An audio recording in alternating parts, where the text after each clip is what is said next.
Hola, buenas tardes. Soy Álvaro Oviedo, responsable de eventos de Basque Culinary Center, y para nosotros es un orgullo continuar con la iniciativa Talento Joven de la Gastronomía. En este tercer encuentro, donde analizaremos las oportunidades de negocio que encuentran los jóvenes en el sector vinícola. Un encuentro que estará dinamizado por Lorea Mendizábal, profesora de sala de Basque Culinary Center. Talento Joven de la Gastronomía es una iniciativa que busca señalar a aquellos jóvenes que están marcando la diferencia en el sector dentro de la cadena de valor de la gastronomía. Una iniciativa impulsada por Basque Culinary Center y el Ministerio de Agricultura, Pesca y Alimentos. Nuestro objetivo es fomentar estos encuentros entre los jóvenes con el objetivo de visibilizar y trasladar el mensaje que hay futuro en la gastronomía. A continuación, cedo la palabra a Purificación González, subdirectora general de la Promoción de Alimentos de España. Muchísimas gracias. Hola, buenas tardes. Gracias, Álvaro. Bueno, ya algunos de vosotros ya me conocéis. Estuve en el primer evento, hice la presentación del mismo. Soy Purificación González Camacho, soy la subdirectora general de Promoción de los Alimentos de España del Ministerio de Agricultura, Pesca y Alimentación. Entonces, muy brevemente quiero explicaros lo que son la marca Alimentos de España y por qué queremos estar y estamos aquí hoy con vosotros. La marca Alimentos de España es una marca del Ministerio de Agricultura, Pesca y Alimentación que lo que buscan de alguna medida es reconocer la labor y el trabajo de nuestros agricultores, ganaderos, pescadores, de las cooperativas, de las industrias, de la distribución, de toda la cadena alimentaria a través de poniendo en valor sus productos.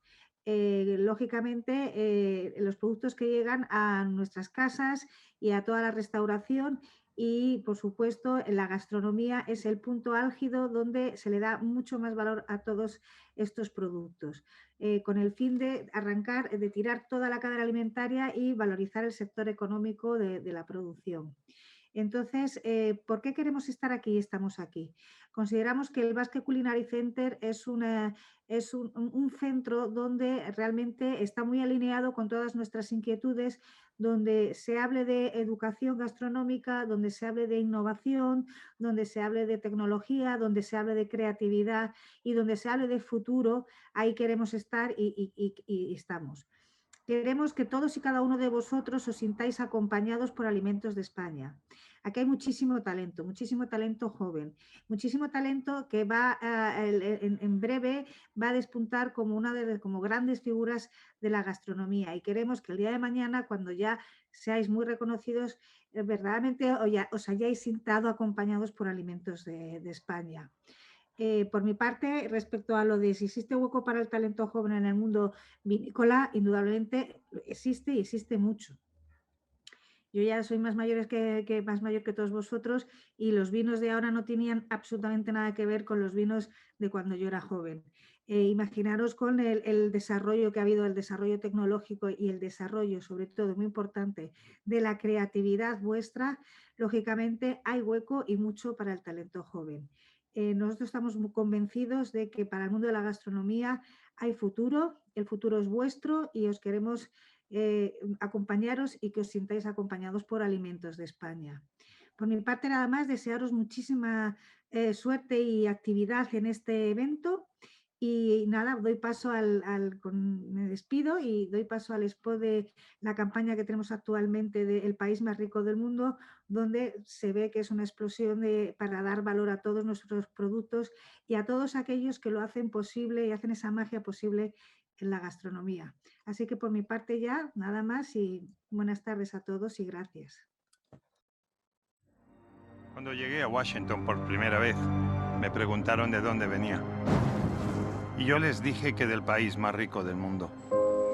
Les conté que en mi país hay bosques minúsculos donde reside el secreto de nuestra longevidad y que tiene árboles donde nace oro, oro líquido, que hay llanuras extensas de colores rojos y vetas blancas, volcanes de los que emanan los mejores aromas del mundo, que hay lugares de extrañas rocas, esencia del Mediterráneo, y que hay millones de perlas que salen de la tierra, cuevas preciosas que se pueden comer con las manos.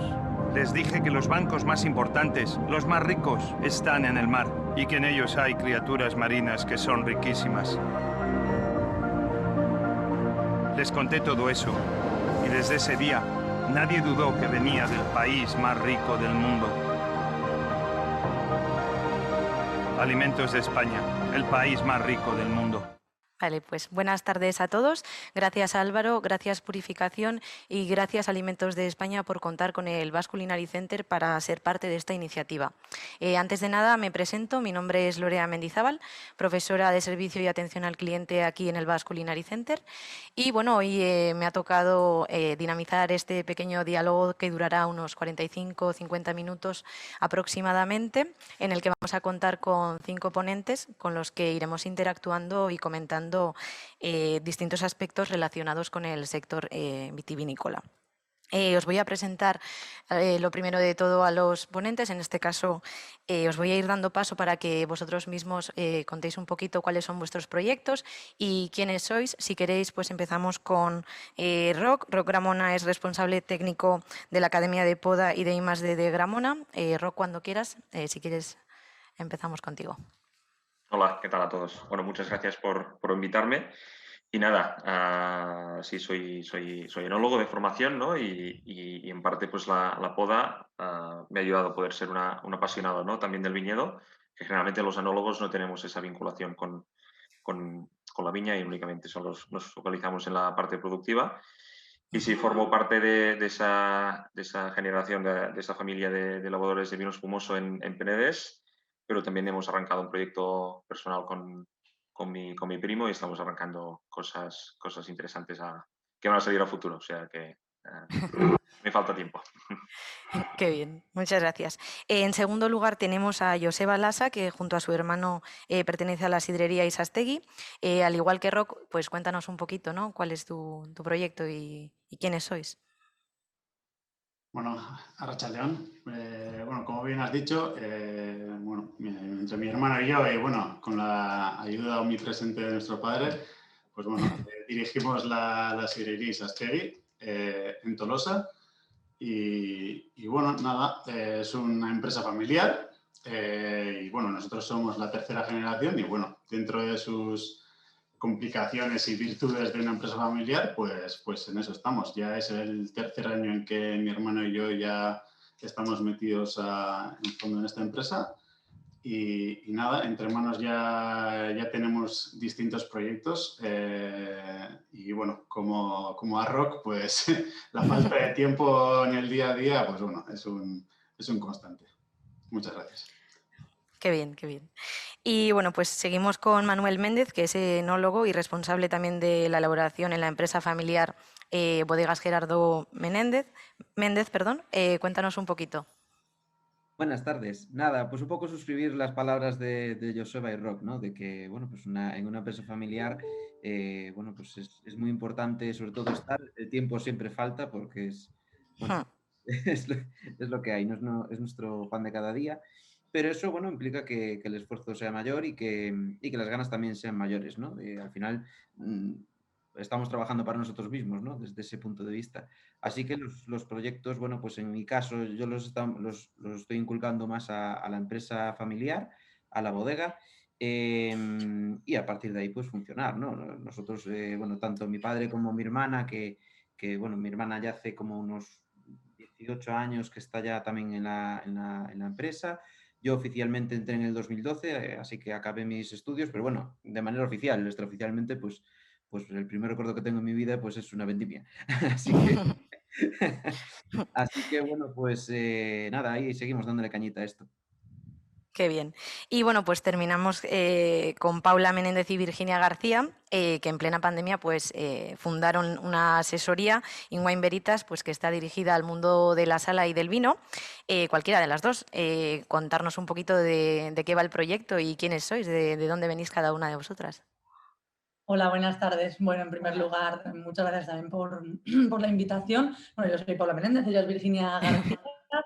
Ambas somos sumilleres, venimos de restauración, de la alta restauración, de Estrellas Michelin, y sí que es cierto que, bueno, casi todavía no habíamos salido de la pandemia cuando decidimos emprender con nuestra propia empresa, nuestro propio proyecto personal, efectivamente, en Veritas, y nada, centrado sobre todo en la asesoría y en la gestión de la sumillería, de la sala, y como lema, diversificar la sumillería, que es muy bonita como para no diversificarla. Qué bien, pues muchísimas gracias a los 5. Vamos a arrancar ahora con las preguntas. Algunas irán un poquito dirigidas a todos vosotros y algunas que serán un poquito más específicas, pues irán dirigidas a algún proyecto en concreto, ¿vale? Pero de todas maneras, si en algún momento queréis interactuar entre vosotros también, sin problema. Vamos a empezar con la primera pregunta, que sí que la había enfocado igual un poquito más a Roc, Manuel y Joseba, que venís de negocios familiares. Bueno, era plantearos un poquito cómo asumís el proyecto en el que estáis involucrados, puesto en marcha por generaciones anteriores, ¿no? ¿Cómo planteáis este relevo generacional de alguna manera? Que, por ejemplo, Roc ya ha comentado un poquito al principio, ¿no? Que sí que está empezando a desarrollar sus propios proyectos, pero ¿cómo habéis planteado en general la toma al mando, digamos, de un negocio familiar? Pues empiezo yo, ¿vale? Y no es nada fácil y no os voy a contar nada. Pero sí que hemos intentado hacerlo bien y luego se intenta muy fuerte, pero luego pasa lo que pasa, que es lo que decíamos, ¿no? Al final los padres están ahí, son gente que ha levantado todo un negocio y lo ha seguido y lo ha trabajado muy bien. Y decirles que den un paso al lado, a veces yo creo hay caracteres que lo suben más o menos, ¿no? Pero en ese sentido sí que en casa hemos generado, ¿no? un protocolo familiar para poder pues, gestionarlo lo mejor posible y al final pues yo me incorporé con mi primo también en 2018 y allí estamos pues dejando, ¿no? Ahora de hecho hay un margen de un año y medio que ya tenemos que hacer ese relevo, que no me lo creo, pero bueno, vamos a ver. Ellos dicen Poco a que poco. pero también es esa sensación, ¿no? De poder también sacar y poder expresarte en otros proyectos, ¿no? En ese sentido y por eso es necesario pues mantener, ¿no? Al final toda esa parte de innovar y de aportar algo nuevo pues que te deje un espacio, que eso es lo importante, que no sea hermético y al final por respetar todo el trabajo que han hecho, ¿no? Y es un equilibrio un tanto complicado, pero bueno, de momento hace un año no estaba tan contento, ahora estoy un poco más contento. Hombre, es un reto difícil de asumir, pero seguro que estáis todos capacitados. No sé, Joseba, por ejemplo, ¿cuál es tu caso? Sí, pues un poco siguiendo la línea de Roc, pues primero se asume con mucho orgullo, ¿no? O sea, como bien ha dicho Manuel, el primer recuerdo de la infancia es bueno, en línea, bueno, en este caso de la manzana. Y claro, ahora después de unos cuantos años, formación, estudios y demás, ahora verte al frente de todo ese de todo ese circo, de todas esas cosas, pues aparte de, bueno, de dar respeto, primero es orgullo y agradecimiento, obviamente. Y bueno, el cambio generacional siempre es complicado y bueno, siempre exige mucho esfuerzo, ¿no? Por un lado, muy importante, de que la primera o anterior generación sepa un poco dar oportunidades, sepa ceder, sepa dejar que cometas errores y demás. Y bueno, por nuestra parte, por la siguiente generación, pues se exige valentía y nada, al final tienes que convencerles de que vales para ese puesto y que lo harás con mínimamente igual de bien que ellos, incluso mejor. Muchas gracias. Muchas gracias. ¿Y Manuel? Sí, yo considero además que aparte de la valentía, el esfuerzo y las ganas también, yo creo que hay otro factor que es también la sensibilidad, ¿no? De entender de que hay ese salto, ¿no? Y sobre todo, bueno, respeto ante todo, porque al fin y al cabo, pues si no fuera por nuestra generación anterior, nosotros hoy no estaríamos aquí, seguro. Estaríamos haciendo otra cosa, pero no. Entonces, ahí estamos, ¿no? Esto es un poco al hilo de lo que decía Joseba o Roc, ¿no? De que, bueno, pues esto inicialmente hay que tener formación porque, bueno, en este mundo, pues ya directamente la formación es súper básica y a partir de ahí, pues con todo el respeto del mundo, pues yo en mi caso, mis padres, en concreto mi padre, Gerardo, inició el proyecto en el año 1973 y además fueron iniciadores de la denominación de origen Rías Baixas. O sea, hay que un poco situarse en el marco del tiempo, ¿no? Y en el año 1973 aquí no había pues nada, directamente estaba por hacer. A día de hoy, todo ese camino que hicieron, continuarlo tiene que ser, pues eso, sobre todo con delicadeza, sensibilidad y que creo que, bueno, pues que tenemos también mucho que aportar, pero claro, con siempre ese máximo respeto. Muchas gracias. Y bueno, justo digamos de alguna forma al contrario, en el caso de Paula y Virginia, que habéis decidido pues emprender en tiempos de incertidumbre, sí que me gustaría saber qué ha supuesto para vosotras todo este reto, ¿no? Explicarnos un poquito cómo surgió todo este proyecto y también pues cómo planteáis ahora vuestro futuro. Pues en primer lugar se asume con riesgo, sobre todo porque al final es difícil entender un poco nuestra figura, que yo creo que es la parte que más nos cuesta.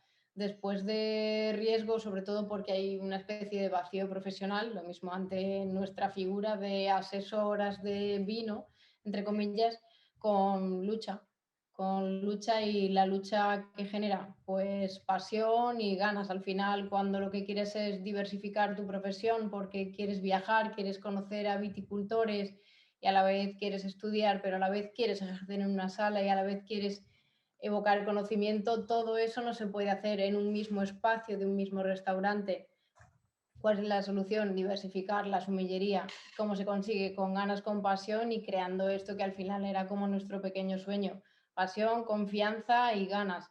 A través de todo eso, y me ha gustado mucho ese apunte de la sensibilidad, que creo que es muy, muy, muy importante, pues se crean retos y retos constantes que hacen que te superes. Vamos a seguir creando retos y vamos a seguir superándonos poco a poco. Llegamos muy poco tiempo, llevamos un año y nada, lo que queda por delante es mucho todavía, la verdad. Y hay muchos retos todavía que superar. Sí, bueno, un poquito al hilo de todo eso, ¿no? Sí que os quería preguntar un poquito a todos, ¿no? ¿Qué oportunidades creéis que existen hoy en día para los jóvenes en el mundo del vino, ¿no? Comentaba también Paula y Virginia, pues que necesitamos formación, ¿no? Si creéis que los conocimientos, por ejemplo, también son necesarios para emprender un viaje en el mundo del vino o quizá es un viaje en el que aprendes mediante la práctica y el día a día y en el que hay que estar en constante evolución y actualización. ¿Cómo creéis que se ve el futuro? ¿Cómo creéis que los jóvenes nos pueden ver el futuro del vino? Evidentemente la base de una buena formación es fundamental. Una formación sólida, reglada, una formación con mucha profundidad, porque al final son disciplinas complejas y no inmediatas. Yo creo que también hay que hacer formaciones y formar a los jóvenes y nosotros seguir formándonos, siempre pensando que estos son carreras de fondo, que no son carreras inmediatas y que hay que hacer también muchos esfuerzos personales, laborales y a todos los niveles para poder llegar a algo, ¿no? Eso evidentemente es fundamental viajar, es fundamental en el mundo del vino descorchar, probar y bueno, al final conectar con el mundo que vas al final a transmitir o a inculcar, pero sin una buena formación evidentemente no, todo lo demás caería en un saco muy débil. Sí, al fin y al cabo yo creo, ¿no? Necesitamos tener una base con la que poder comenzar y luego al final, mediante los años y al final los conocimientos, pues vamos ampliando esta base que tenemos, pero sí que una base mínima es necesaria. No sé si estáis de acuerdo los demás. Totalmente, o sea, la base mínima no, eso es la base. A partir de ahí Que no sea mínima, por favor. No, toca además recibir golpes por todos los lados, o sea, bien sea por, bueno, en el caso de nosotros que somos, pues ese relevo generacional, toca recibir palos por un lado, por el otro, o sea que así, a base de eso, ¿no? A base de golpes también se va aprendiendo. A veces llegas con muchas ganas, ¿no? Como decía Roc, pero bueno, al final la realidad es la que es, ¿no? Y a veces por mucho que quieras tirar hacia adelante, pues la realidad es la que te encuentres de frente. Qué bien. Y luego, bueno, en el caso de Virginia y Paula, que sí que ya han emprendido un proyecto nuevo, sí me gustaría saber si, por ejemplo, pues Roc, Manuel o Joseba tenéis algún proyecto en marcha, pues por ejemplo, no sé, elaborar vuestro propio vino, aunque estéis dentro de una bodega familiar, si tenéis un proyecto propio que estéis ahora mismo trabajando en ello. Bueno, en el punto anterior quería decir, bueno, en mi pequeño mundo de la sidra vasca, bueno, veo dos oportunidades para las nuevas generaciones que abundan, ¿no? en mi sector, que es, por ejemplo, la diversificación del producto con base en manzana. Yo creo que poco a poco están apareciendo pues, diferentes espumosos, licores y demás que hasta ahora eran muy escasos o lo hacían una o dos bodegas como mucho. Y yo creo que en ese punto sí que hay oportunidad para gente con ganas, para gente joven y gente con ganas. Y luego además también recalcaría que hace falta hacer mucho trabajo con las variedades locales, que todo el mundo sabe que existen, tienen sus propios nombres y demás, pero luego a la hora de hacer sidra de diferentes estilos, hay mucho trabajo por hacer para un poco saber qué te da cada variedad. Y claro, en la denominación de sidra del País Vasco, que claro, es joven, tiene 5 o 6 años desde que se fundó. Entonces, hay 100 y pico variedades locales admitidas, pero muchas son muy conocidas, pero otras desconocidas que pueden aportar 1000 toques a la sidra que yo veo ahí una gran oportunidad. Sí, a lo mejor en el mundo del vino sí que hay más conocimiento en ese aspecto y en el mundo de la sidra pues queda mucho recorrido, ¿no?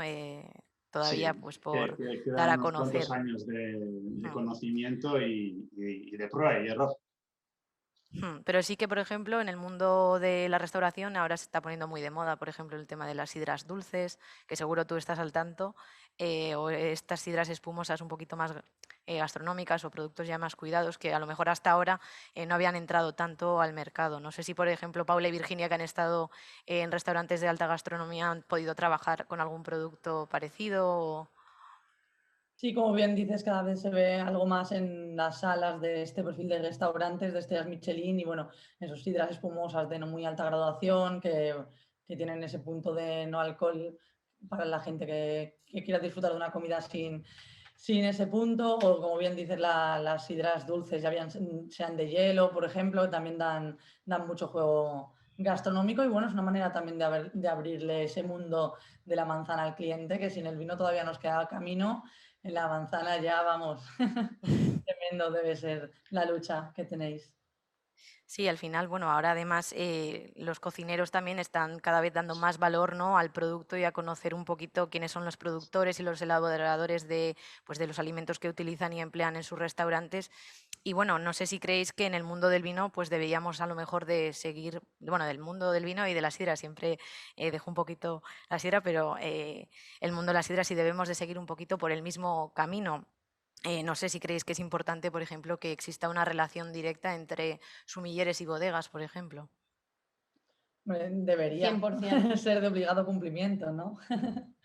Nosotras, por ejemplo, no entendemos nuestra profesión sin hacerlo. O sea, por eso también es tan importante el viajar, el conectar con ellos, el llamarles a las puertas de su casa y decir, venga, ábreme por favor que necesito ver la viña de tu mano y entender al final lo que estás bebiendo o lo que estás estudiando, ¿no? Por ejemplo, para nosotras a la hora de realizar un viaje sí que incidimos mucho a la hora de realizarlo que lo que queremos ver es el suelo y queremos empezar ahí y después vamos a seguir con todo lo demás. Al final, si no ves esa tierra, si no partimos de la base, como hablamos, no podemos seguir andando y yo creo que al final para caminar primero hay que poner un paso sobre otro y en general en la gastronomía, y si lo trasladamos ya a la sala, si no sabemos catar desde la primera base, no podemos seguir hacia adelante y esa base está en la formación. Lo mismo con las bodegas, tenemos que contactar con ellos desde el minuto 1 y para eso no puede haber intermediarios, siempre tiene que haber esa conexión directa. Creemos que debe ser así. Y desde el punto de vista, por ejemplo, de las bodegas, ¿os parece también interesante, ¿no?, conocer, no sé, a lo mejor también para conocer un poco los gustos de los consumidores, ¿no? ¿Qué es lo que pide el mercado actual? Conocer lo que los sumilleres de alguna forma os piden o os recomiendan. Sí, totalmente. Es que tiene que ser un feedback. Desde mi punto de vista no puede ser de otra manera. O sea, si al fin y al cabo nosotros podemos hacerlo genial, pero si un sumiller no entiende lo que estamos haciendo, pues nos vamos a beber el vino nosotros mismos directamente, ¿no? Desde ese punto de vista. Por otro, eso que decían ellas, es muy importante el apunte que acaban de decir ellas, que es el suelo. Un poco el proyecto que estamos desarrollando en casa y que ya es real, ¿no? Y es trabajar diferentes tipos de suelos que nosotros encontramos únicamente en la subzona Val dos Alnés, dentro de lo que es Rías Baixas. Podemos ya diferenciar dos tipos claramente de suelos dentro de lo que predomina en la zona, que es el granito y la arena.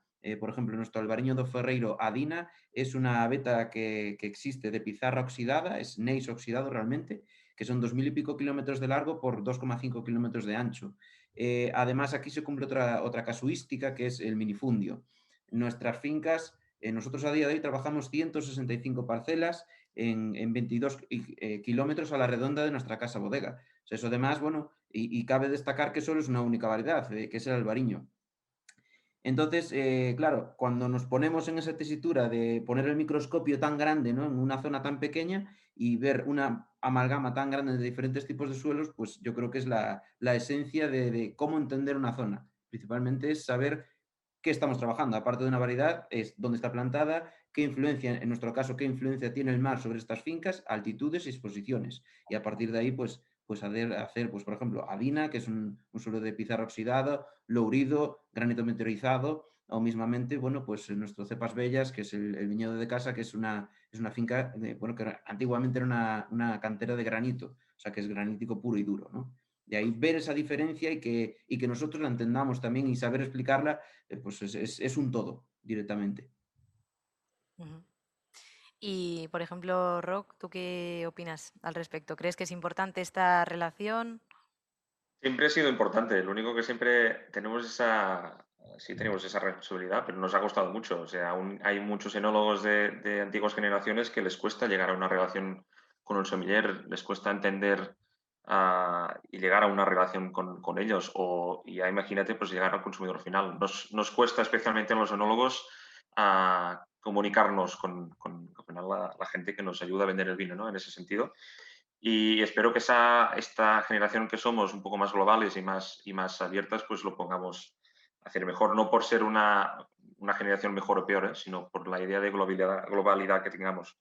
Y sí, obviamente, la formación es imprescindible, pero la mentalidad que nosotros podemos aportar yo creo que es un poco mejor. Pero comunicar todo eso no es nada fácil y tenemos que también tener ese punto de saber transmitir mucho conocimiento muy sintetizado, que no es nada fácil, o saber cuándo tener que transmitirlo y cuándo no, ¿no? Es decir, a veces también tenemos tanto enólogos como sommeliers, esa voluntad de explicar todo a gente que realmente pues, tiene un conocimiento muy básico, ¿no? Y eso es una pregunta que va a salir más adelante, ¿no? Pero sí que es todo un concepto que nos cuesta llegar a saber hasta qué punto tenemos que transmitir toda esa información. Pero esa relación yo creo que cada vez se va mejorando y cada vez hay más enólogos sommeliers y hay más sommeliers enólogos, ¿no? En ese sentido. Y está yo creo que el objetivo tiene que ser eso, al final ser más transversal y entender todo el proceso, ¿no? Pero es complicado también. Al final, bueno, tener conocimientos de enología te ayuda a la hora de ser un sumiller y yo creo que al revés también, incluso conocer, por ejemplo, los métodos de venta de un vino te puede ayudar a la hora de crear un nuevo vino teniendo en cuenta pues, las características que puede pedir el mercado en ese momento, por ejemplo, ¿no? Ese es un trabajo en conjunto que creo que es necesario y que hoy en día se está trabajando cada vez más.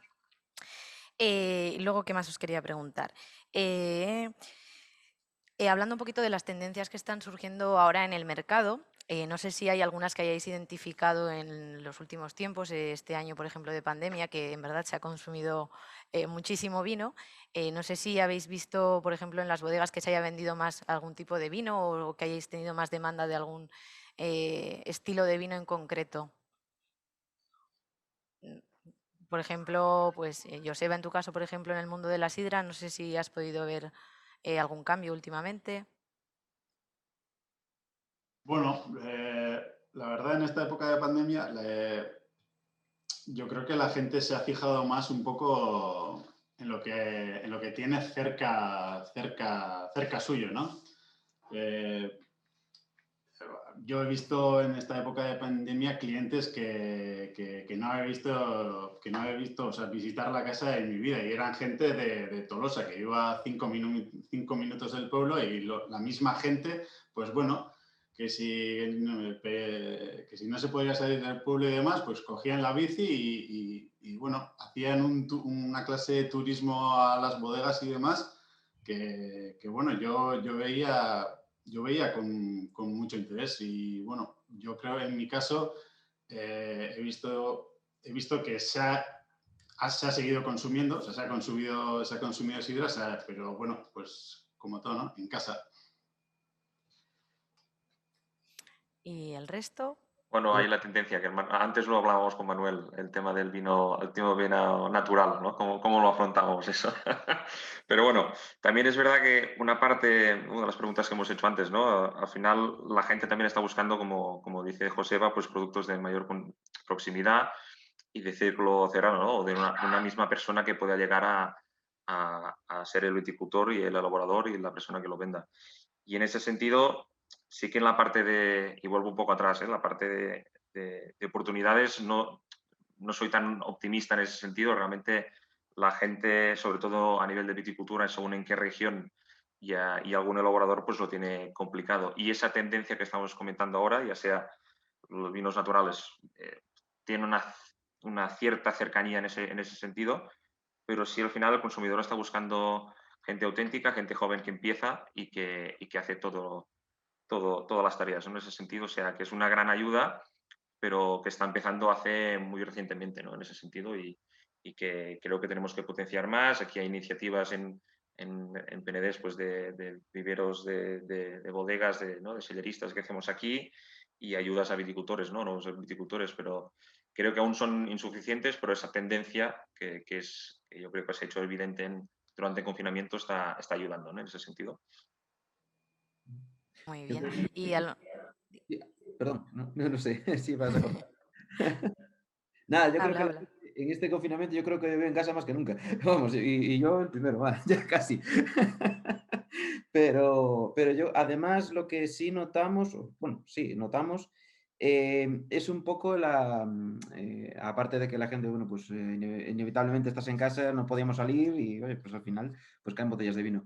Pero notamos sobre todo que la gente, así que empezó a abrirse un poquito más la cosa, aparte de lo que decía Joseba, ¿no? De que gente como muy próximo a ti, que en la vida te visitó, ¿no? Y de repente pues caen todos ahí. Bueno, pues maravilloso, ¿no? Es más que una nueva oportunidad, yo creo que es un reajuste, ¿no? en ese aspecto. Pero a su vez, la gente se empezó a interesar por los proyectos más pequeñitos dentro de la bodega, de lo que es la bodega, incluso en la zona, ¿no? De las producciones más pequeñas, por así decir, ¿no? Y bueno, pues interesante, da pie a volver a pensar y muchas veces, mira, por ejemplo, comparando un poco las dos elaboraciones que decía antes de las diferenciaciones de suelo, pues a veces pues, te llevas ilusiones, ¿no? Como de repente la gente estaba súper enfocada en Adina y de repente, es que el Ourido, pues también está ahí, ¿sabes? Y pasaba muy desapercibida hace 2 años y ahora la gente está como loca otra vez con el Ourido. Y digo, bueno, pues maravilloso, ¿no? Aspecto bien. Sí, poco a poco también el consumidor pide productos que a lo mejor hasta hace unos años se habían quedado fuera del mercado, ¿no? Y ahora se están volviendo a recuperar, como son las variedades o estilos de vino también. Los orange wine, que ahora parecen como tan novedosos, pero en el fondo pues tienen ya una historia muy, muy echada para atrás. Y, por ejemplo, también, ¿qué opináis ahora se ha puesto un poquito de moda, no, todavía está empezando a entrar en el mercado, pero la desalcoholización de los vinos y todos estos métodos que aplican a los vinos o a vuestros productos, ¿qué opináis al respecto? Que se atreve. Menudo Ha melón. Sin sido miedo, buena, sin ha miedo. sido buena. Aquí hay un debate que es interesante, que hay dos tipos de vino, ¿no? En ese sentido, me gusta clasificarlo de dos maneras, el que va más asociado al vino de calidad y luego el vino de consumo, ¿vale? Y, por ejemplo, hay zonas muy específicas en Francia que se han sabido diferenciar para vino de calidad, como podría ser Borgoña, y desde hace muchos años. Y aquí eso nos ha costado mucho, mucho. Lo hemos visto más como un alimento, como un vino ¿no? Como algo de consumición. Y sí que es verdad que si llegamos a hacer esa separación para vinos para consumir, es decir, como poder definirlo como alimento, yo creo que podría ser interesante, pero al final ese tipo de innovación en según qué perfil de vino es muy diferente. Estamos evolucionando muy rápido en según qué tipos de elaboraciones para, sobre todo, vinos que sean de consumo y obviamente con unos precios determinados y un objetivo determinado. Y luego hay el vino de calidad que va por otro camino un poco más lento a nivel de innovación, pero sí, obviamente, pues buscando ese origen que comentaba Manuel, ya sea a nivel de suelo, a nivel de identificación en el propio sitio. Entonces, aquí es que es un debate que es chulo, no sé qué pensáis vosotros, pero sí que tenemos que encontrar un balance, ¿no? Creo que el vino de consumo tiene que estar en su sitio y el de calidad en otro, ¿no? En ese sentido, y obviamente hay vinos de consumo que tienen muy buena calidad y ya sabéis que la calidad es muy ambigua, pero aquí es un punto de equilibrio que es complejo, ¿no? Y yo creo que es complicado llegar a poder definirlo en ese sentido. Vale, muchas gracias.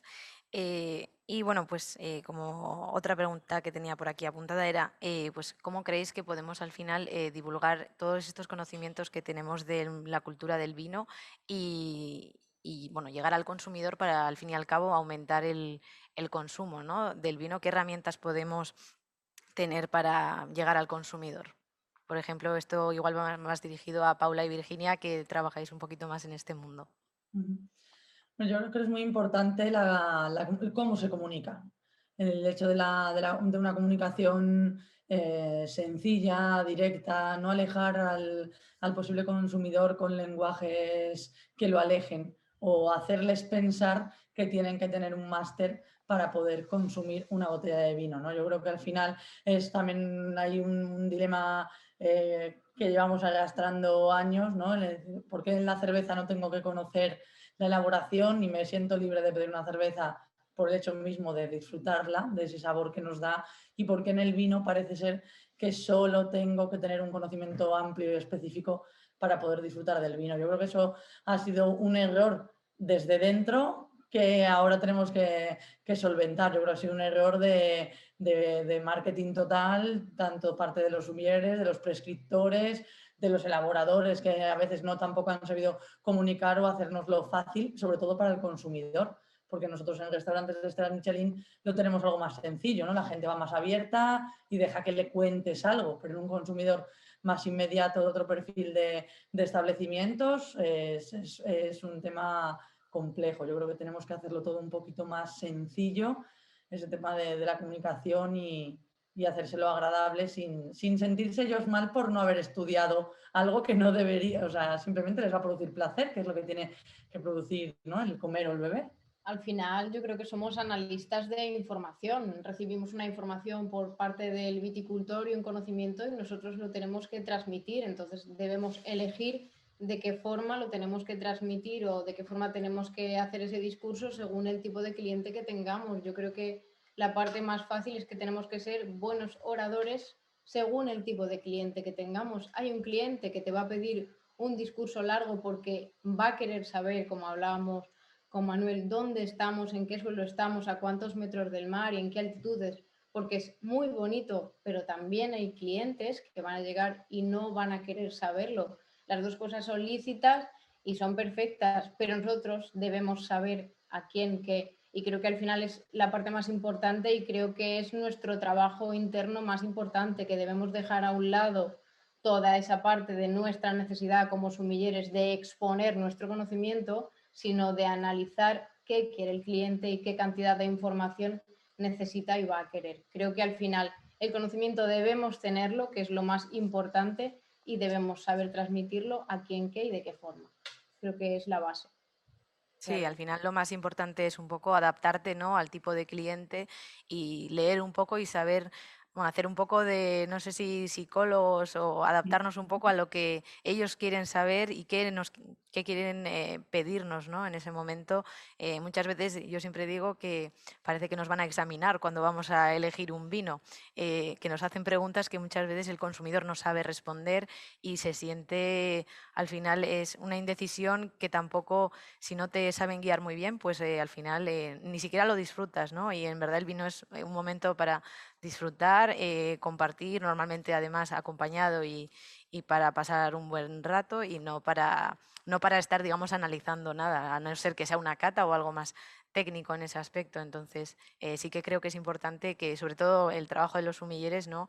Vaya por este camino, no tanto la parte técnica, digamos, de una ficha de un vino o la parte de cata, sino que contar un poco, yo digo, el storytelling, ¿no? de un vino, pues qué tiene detrás. A veces, muchas veces es tan sencillo como contar, por ejemplo, alguna anécdota del vino y luego, pues siempre, ¿no? Adecuándonos un poco a los gustos del consumidor, pero más que contarles a lo mejor todos los aspectos técnicos que pues en bodegas sí que se trabajan. No sé si, por ejemplo, Joseba, Manuel o Roc, echáis de menos que cuando vais a los restaurantes, pues que os informen de alguna cosa de los vinos o... Yo encantado de que me expliques todo. Sí. Tú mismo, Manuel. Yo encantadísimo. Pero bueno, yo creo que también es un poco de formación profesional, ¿no?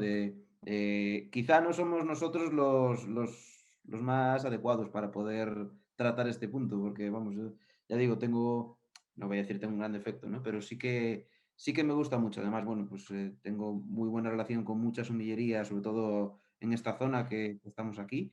Y claro, catamos todo a ciegas, nos juntamos todos y es como, pues, es como una mini bacanal, pero, pero con vino mayormente, ¿no? Y catamos vino de todo el mundo, o sea, no nos cerramos a nada ni a nadie. Eh, y yo creo que como decían Paula y Virginia, esto es abrir botellas, no se aprende de otra manera, es así. Y en tu caso, a lo mejor, Joseba, no sé si echas de menos, por ejemplo, la sidra en los restaurantes o a lo mejor igual en el País Vasco no tanto porque tenemos la sidra como más arraigada, ¿no? A nuestra tierra, pero sí que a lo mejor fuera de esta zona, ¿no?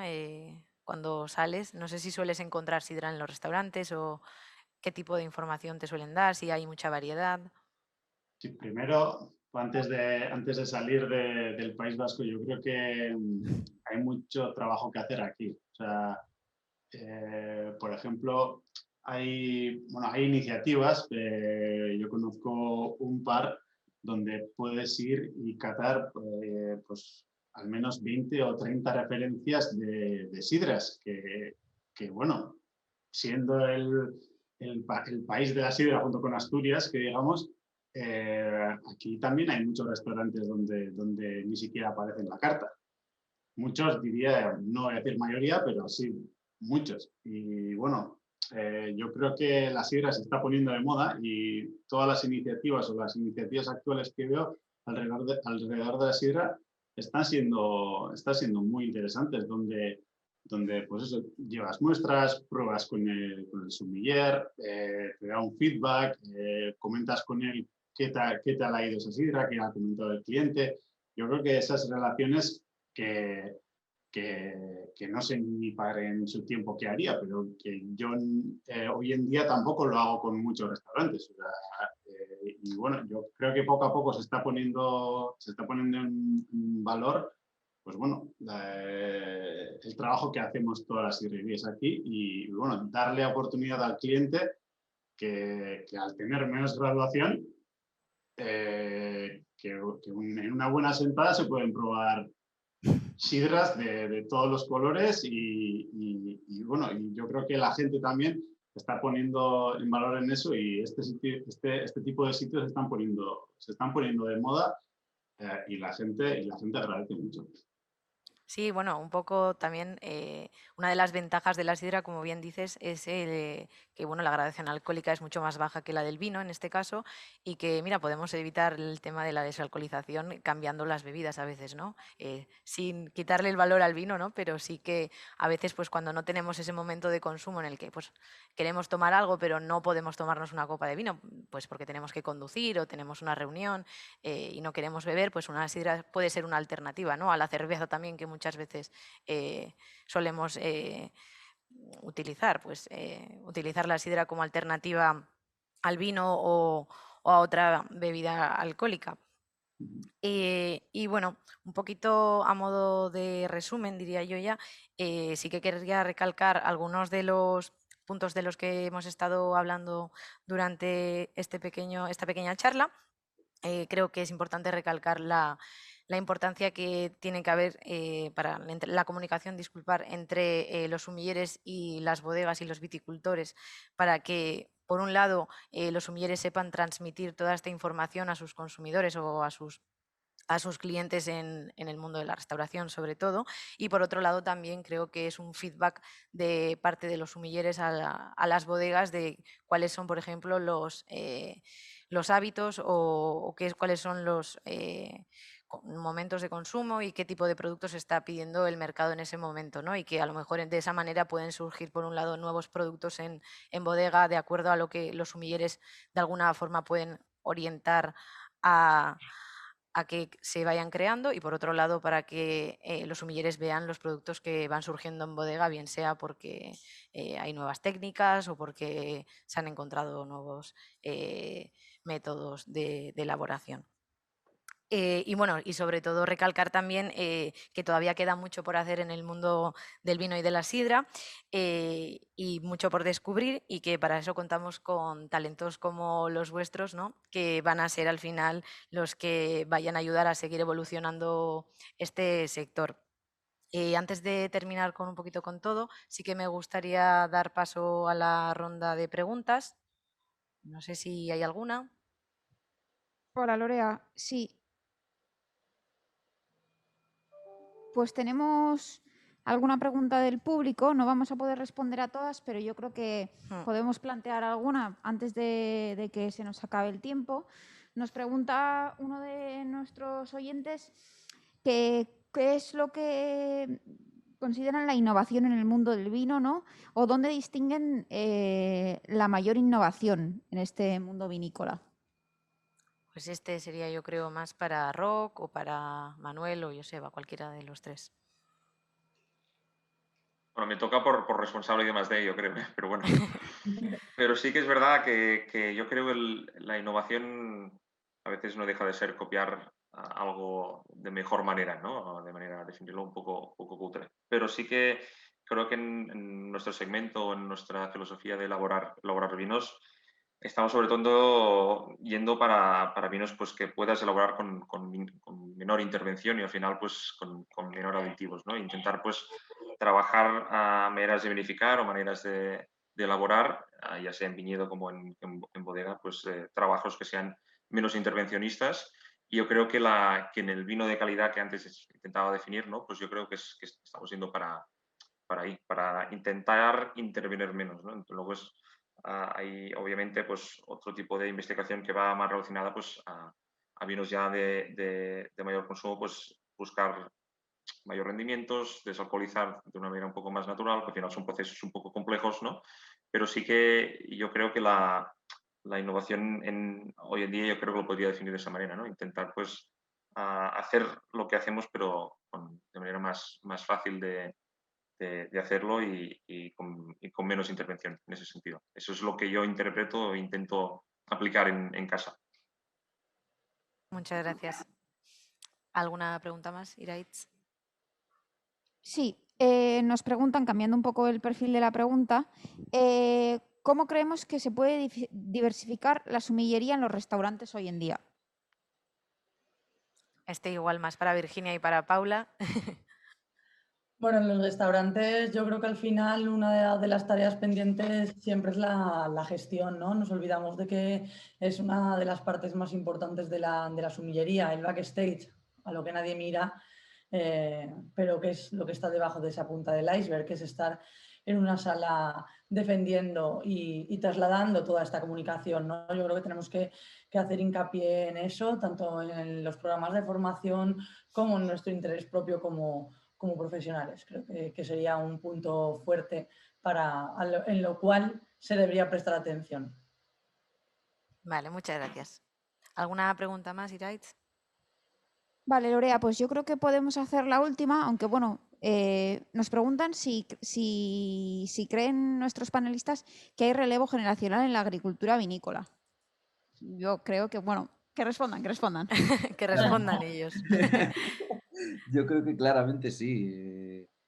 Puede, bueno, como todo, ¿no? Pues puede haber relevos donde el relevo sea fallido o no. Esperemos que el panel que tenemos aquí que sí, ¿no? Digo yo. Pero bueno, sí. Y aparte yo creo además que queda muchísimo camino por andar.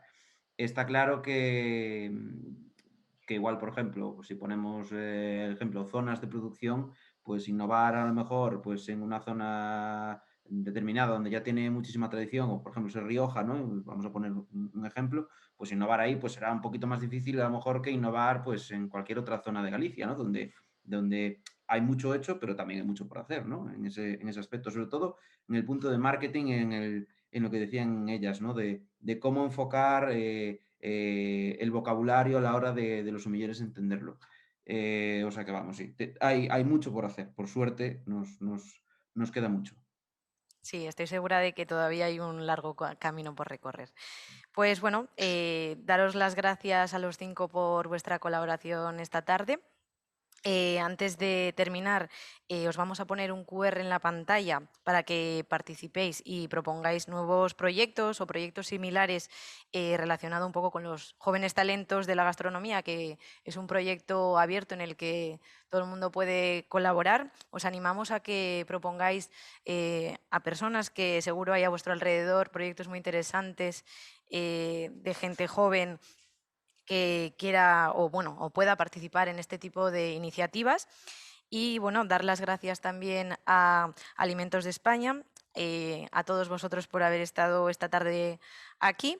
Y bueno, espero conoceros en un futuro próximo, que nos podamos reencontrar y conocernos de forma presencial.